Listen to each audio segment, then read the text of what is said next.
can go to Ethiopia's capital city, Addis Ababa. Maria Gerth-Niculescu is there for us now. And Maria, tell us a bit more, first of all, about the size and indeed the purpose of this military operation.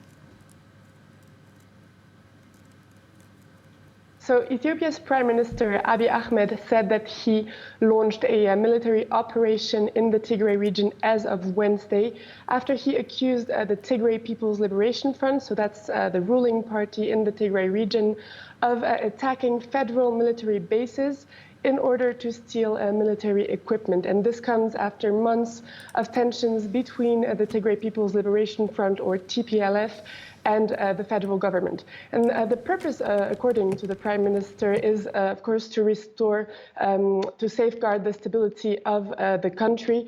But because we have very little information about the ongoing fighting in Tigray, because all phone lines, all internet lines were shut down, a lot of people are starting to voice their concerns about the safety of the civilian population and are accusing Abiy Ahmed of waging war against the Tigrayan people.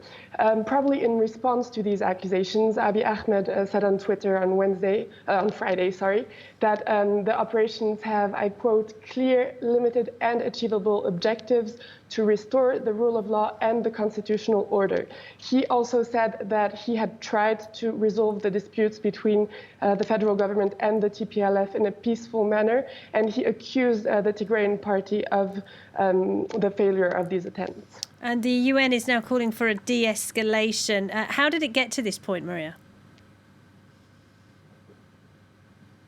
Well, tensions, as I said, have been growing between the Tigray People's Liberation Front and Abiy Ahmed ever since he became prime minister in 2018. The Tigrayan party had a huge political power for decades before Abiy, who is from the Oromia region, became prime minister. And for the past 2 years, Tigrayans are feeling sidelined from the political scenes, and authorities in Tigray are saying that they're being unfairly targeted and scapegoated for the country's problems. They also refused to join Abiy's new coalition party, the Prosperity Party, and they also opposed the government's decision to postpone elections due to COVID-19.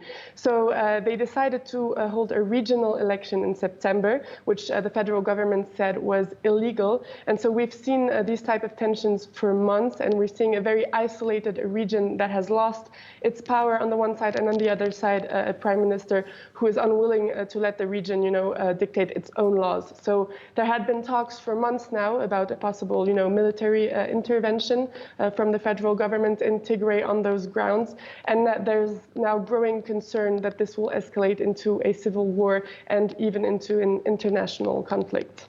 Maria, thanks very much indeed. Maria Gerth-Niculescu there in Addis Ababa.